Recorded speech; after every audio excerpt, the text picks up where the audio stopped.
جائے کہ 1450 سال میں کتنی بار لوگوں نے قرآن کو مٹانے کی کوشش کی، بدلنے کی کوشش کی، مگر ایک زیر و زبر پر فرق نہیں آیا۔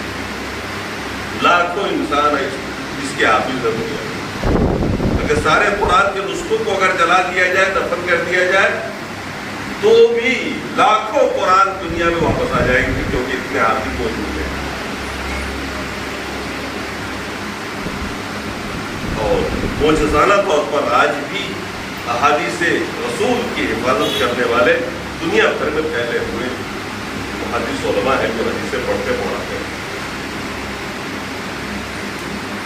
دنیا میں 3 جھوٹ بڑے پیمانے پہ بولے گئے، اور اس قدر بولے گئے کہ عام دنیا والوں کو وہ جھوٹ سچ لگنے لگا۔ اس میں سے ایک تو یہی ہے کہ حضرت حسین رضی اللہ تعالی عنہ کو یزید اور ان کی فوج نے قتل کیا۔ یہ جھوٹ اتنا پھیلایا گیا کہ میں سمجھتا ہوں کہ مخصوص لوگوں کے علاوہ دنیا کے جتنے بھی مسلمان ہیں اس علاقے میں خاص طور پر وہ یہ سمجھتے ہیں کہ یزید اور اس کی فوج نے حضرت حسین کو ظالمانہ طور پر شہید کر دیا، یعنی مجرم یزید کو بنایا گیا۔ یہ جھوٹ اتنے بڑے پیمانے میں پھیلایا شیعوں نے کہ میں سمجھتا ہوں یہاں جو لوگ بیٹھے ان میں 2-4 لوگوں کو ہی حقیقت کا پتہ ہو سکتا، ورنہ ہم لوگ یہی سمجھتے ہیں۔ پچھلے منگل کو میں یہاں سے جا رہا تھا، 10 محرم کی تاریخ تھی، اور سلطان میں دیکھا چوک جو ہے بھرا ہوا ہے، 10,000 کا مجمع ہے، گاڑیاں لائن لگا کر ادھر کی کھڑی ادھر کی کھڑی، پون گھنٹہ تک رکے رہے، اور ہندو لوگ تبصرہ کرنے لگے کہ دیکھو کوئی پولیس نہیں ہے۔ کتنی چھوٹ ہے ان مسلمانوں کو۔ ہمارا تہوار آتا ہے درگا پوجا تو پولیس لگی رہتی ہے، فورس لگا دیتے ہیں۔ میں سنتا رہا اکیلا مسلمان بس میں، جب وہ چپ ہوئے تو میں نے کہا بھائی اس پورے یہاں اس مجمع میں مسلمان کون ہے یہ بتاؤ۔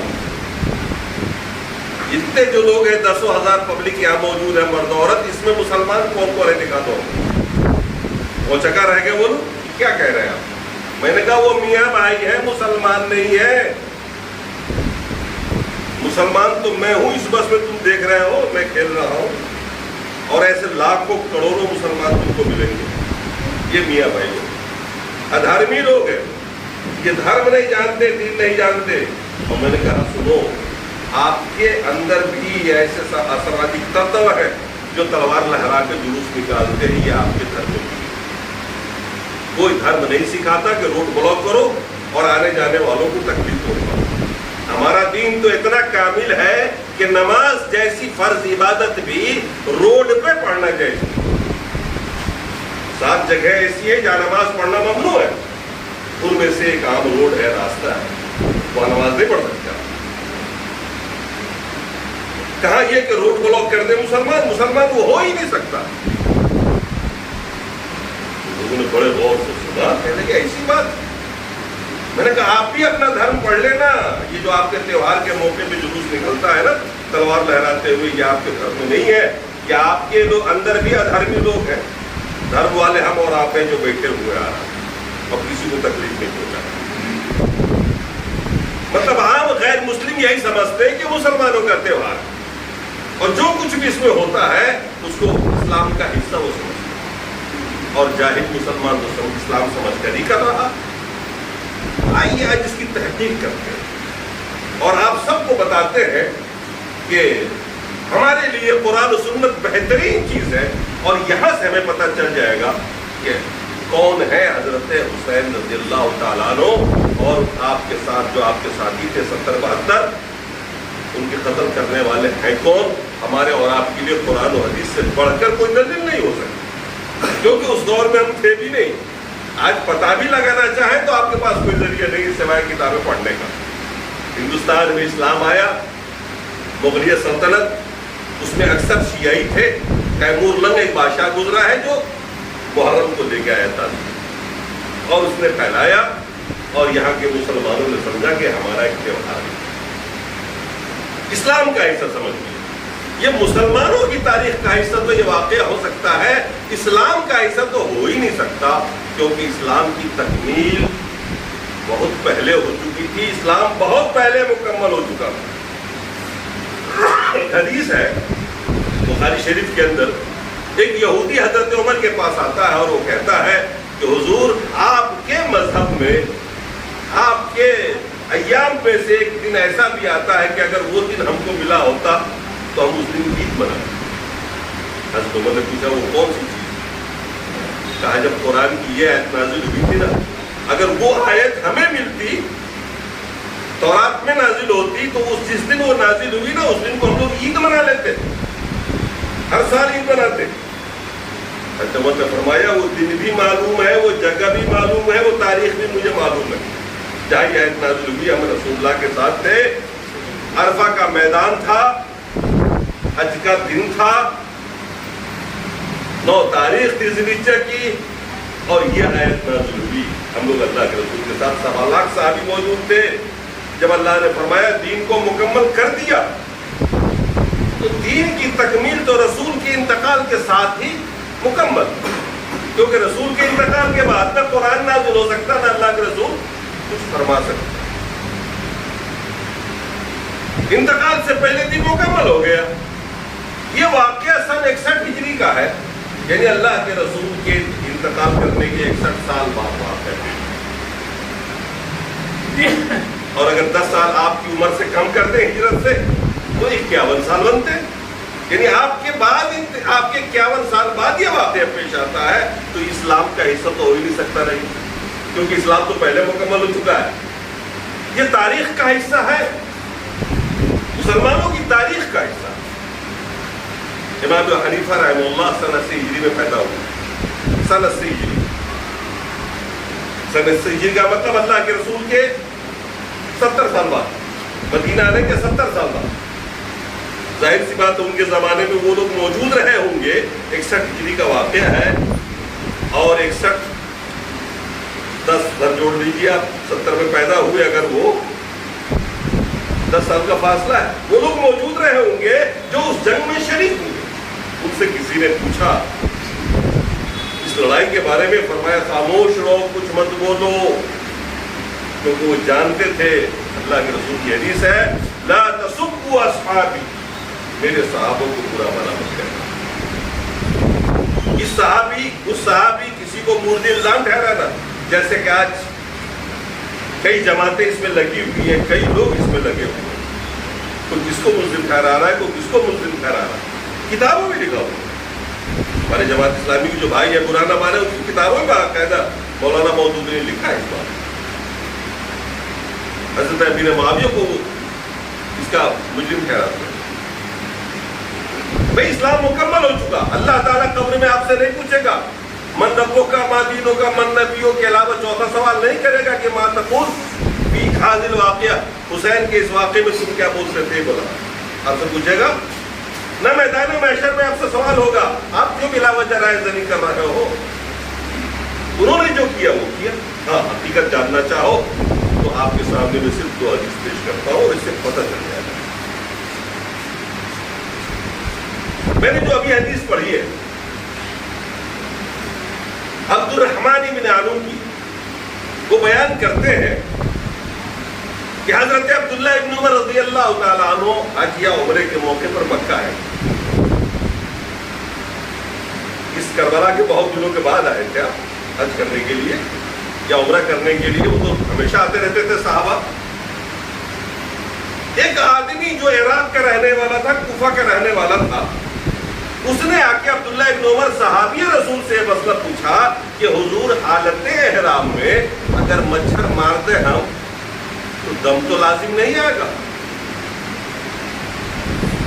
آپ شاید اس مسئلے کو نہ جانتے ہو، آپ جب احرام باندھ لیتے ہیں نا حج کا یا عمرے کا، تو اس کے بعد ایک بال بھی نہیں اکھاڑ سکتے، آپ ناخن نہیں کاٹ سکتے، کسی جاندار کو مار نہیں سکتے، کسی کیڑے مکوڑے کو نہیں مار سکتے، اور اگر کر دیا آپ نے دھوکے سے تو آپ پر دم واجب ہو جاتا ہے۔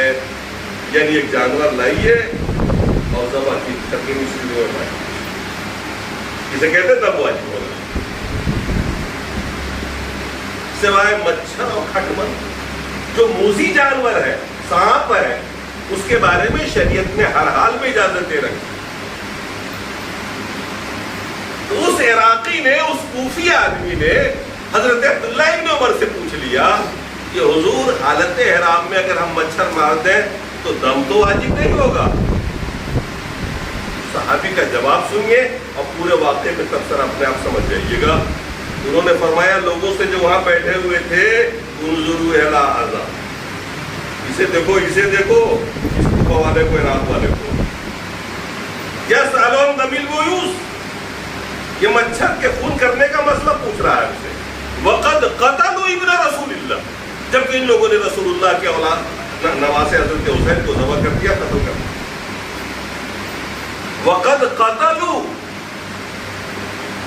یہ مچھر مارنے کا مسئلہ ہم سے پوچھ رہا ہے کہ آج مچھر ماریں گے تو دم واجب ہوگا نہیں ہوگا؟ جس دن حضرت حسین کو تم نے قتل کیا تھا لگا نہیں تھا کہ وہ دم واجب ہوا کہ کیا ہوگا تمہارے اوپر؟ یہ صحابی رسول کہہ رہے ہیں. اور کیا کہہ رہے ہیں؟ کس کو پوری الزام ٹھہرایا؟ ارے شام تو بہت دور ہے جہاں یزید رہتے تھے، یا ان کی دارالحکومت تھی، یا ان کی فوج تھی، وہاں سے ہزاروں کلومیٹر کی دوری پر ہے. اگر ان کو کہنا ہوتا کہ یزید مجرم ہے تو کہتے اہل شام نے قتل کیا، شام والوں نے قتل کیا. شام ایک ملک کا نام ہے جس کو آج ہم سیریا کہتے ہیں. عراق والے سے کہا کہ اس مچھر کا مسئلہ پوچھتے ہوئے شرم نہیں آ رہی ہے جبکہ تم نے اولاد رسول کو ذبح کر ڈالا؟ وقد قتلوا رسول اللہ وقد سمعت رسول اللہ یقول، جبکہ میں نے اللہ کے رسول صلی اللہ علیہ وسلم کو یہ کہتے ہوئے سنا ہے حضرت حسن حسین کے بارے میں، انہما ریحانتی من الدنیا، یہ میرے لیے دنیا کے دو پھول ہیں. آپ بٹھاتے تھے، اپنے زانوں پہ بٹھاتے، گود پہ بٹھاتے اور صحابہ کے سامنے کہتے یہ دنیا کے دو پھول ہیں میرے. اتنا پیار کرتے تھے. اور ان نام نہاد مسلمانوں نے اولاد رسول کو قتل کیا. آج مچھر کا مسئلہ پوچھ رہا ہے. حضرت عبداللہ ابن عمر رضی اللہ تعالیٰ عنہ معمولی صحابی نہیں، اور یہ خود ان لوگوں میں شامل ہے جنہوں نے حضرت حسین کو روکا کہ آپ مت جائیے. جب مکہ سے ارادہ کر رہے تھے جانے کا، اتفاق سے اس سال عبداللہ ابن عباس صحابی رسول، عبداللہ ابن عمر بھی موجود تھے، اور ان دونوں صحابی نے روکا کہ آپ نہ جائیے. کوفہ والے وفا نہیں کرتے، ان کی زبانیں آپ کے ساتھ ہیں، دل ہمیشہ یزید کے ساتھ ہے. لیکن نہیں مانیں گے. میرا جو ہوا یقیناً یہ اذیت ناک واقعہ ہے اسلامی مسلمانوں کی تاریخ میں، دردناک واقعہ ہے. اس کی مذمت کی جانی چاہیے ہر حال میں. ہم سب کو اس کی تکلیف ہے کہ نواز رسول کو بے دردی سے ان لوگوں نے مار ڈالا. مگر اس سے بڑا افسوس یہ ہوتا ہے کہ جب ان شیعوں نے حضرت حسین کا بہانہ بنا کر کے یزید کو گالی دی، صحابہ کو برا بھلا کہا. امیر معاویہ رضی اللہ تعالیٰ عنہ جو صحابی تھے، ان کے والد کاتبے وہی تھے، قرآن نازل ہوتا تھا تو قرآن لکھنے والے وہی تھے، ایسے ذیل القدر صحابی کو ان لوگوں نے گالیاں دی اور آج دے رہے ہیں، آج بھی دے رہے ہیں. حضرت ابوبکر، حضرت عمر، حضرت عثمان اور بڑے بڑے جتنے صحابہ ہیں ان سب کو برا بھلا کہنا ان کا سب سے نیک عمل ہے شیعوں کا. اور چونکہ تیمور لنگ انڈیا میں آیا تھا، شیعہ تھا، وہی آیا اور محرم لے کے آیا، تو یہاں کی اکثریت جو مسلمانوں کی ہے وہ بھی متاثر ہو گئی. ہم مسلمانوں نے سمجھ لیا کہ محرم بھی ہمارا ایک تہوار ہے. افسوس یہ ہے کہ شیعہ مناتے یہ سنی جو ہے، جو اپنے آپ کو اہل سنت والجماعت کہتے ہیں، اللہ اس کے رسول پر فدا ہونے والے ہیں، قربان ہونے والے، نعرہ لگانے والے، یہ بھی وہی کر رہے ہیں. مٹھی بھر مسلمان ہے جو اس سے محفوظ، اور وہ یہ سمجھتے ہیں کہ بھائی یزید نے کیا گالیاں دے رہے ہیں. صحابہ نے چنا تھا ان کو، صحابہ جو موجود تھے اس زمانے میں سب نے بیعت کی خلافت، ان کی خلافت پر. عبداللہ ابن عمر زندہ تھے، انہوں نے مان لیا خلیفہ آپ کو. عبداللہ ابن عباس زندہ تھے، انہوں نے خلیفہ مانا. سب نے بیعت کر لی. بہرحال واقعہ بہت لمبا ہے، میں واقعہ میں نہیں جانا چاہتا.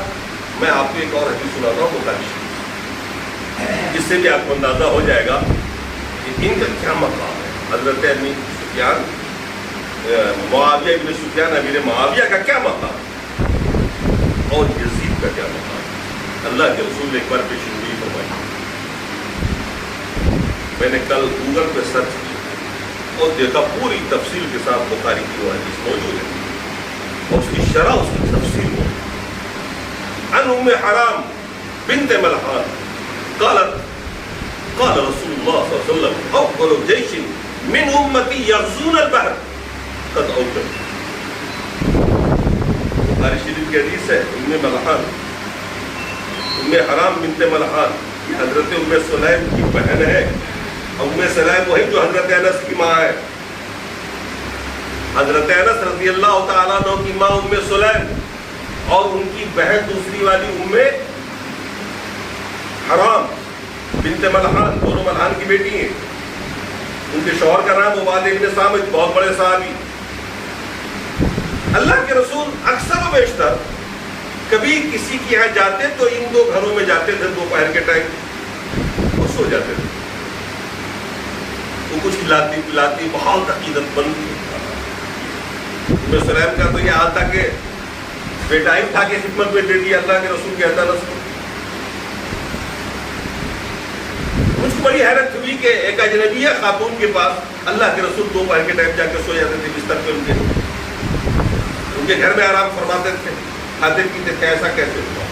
بخاری کے اندر لکھا ہے شرح مسلم تفسیر میں کہ یہ رضاعت کا رشتہ تھا اللہ کے رسول کے ساتھ ان کا. یہ ہم لوگوں کو پتہ ہی نہیں تھا کہ رضاعت کا رشتہ پہلے سے موجود ان کے والد کے ساتھ تھا یا ان کے ساتھ تھا. رضاعت کا رشتہ تھا. بہرحال وہ نبی تھے. فرماتی ہے ام ملحان اللہ کے رسول نے ہمارے یہاں آرام فرمایا اور میں آپ کے جوئیں دیکھنے لگی. سر میں نہ ہوتا ہے اس زمانے میں. اور آپ سو گئے. کچھ دیر کے بعد آپ مسکراتے ہوئے اٹھے اور فرمایا سننے والی حدیث ہے فرمایا اول جیش امتی یغزون البحر. میری امت میں سب سے پہلا وہ لشکر جو دریائی جنگ کرے گا غیر مسلموں سے, دریا کے راستے سے جا کے جنگ کرے گا, ان کے لیے جنت واجب. وہ سب جنتی ہیں. میری امت میں پہلا لشکر پہلا دستہ مسلمانوں کا جو دریائی جنگ کرے گا. اب تک مسلمانوں نے کبھی دریائی جنگ نہیں کی تھی. رسول کے زمانے میں تو سوال ہی نہیں تھا کیونکہ عرب جو ہے وہ سب ہر طرف سے سمندر میں بیچ میں گرا ہوا ہے. وہ دریا کے پار نہیں گئے تھے, سمندر کے پار. تو فرمایا کہ میری امت میں سے سب سے پہلا دستہ جو دریائی جنگ کرے گا باہر والوں سے, جنت ان کے لیے والی. ام حرام نے کہا ادعو یا رسول اللہ, اللہ کے رسول دعا فرما دیجئے میرے لیے کہ میں بھی اس میں رہوں, میرے لیے بھی جنت واجب ہو جائے, میں بھی شریک ہو جاؤں اس جنت میں. فرمایا تو بھی رہے گی. لیکن پیشن گوئی ہے نبی کی, یہ واقعہ بھی پیش نہیں آیا ہے, بہت بعد میں آئے گا. پھر اللہ کے رسول آرام فرما کے سو گئے. پھر تھوڑی دیر کے بعد آپ کی آنکھ کھلی اور مسکراتے ہوئے وہی نازل ہوتی تھی اور آپ بتا دیں. اب کی بار آپ نے فرمایا اول جیش من امتی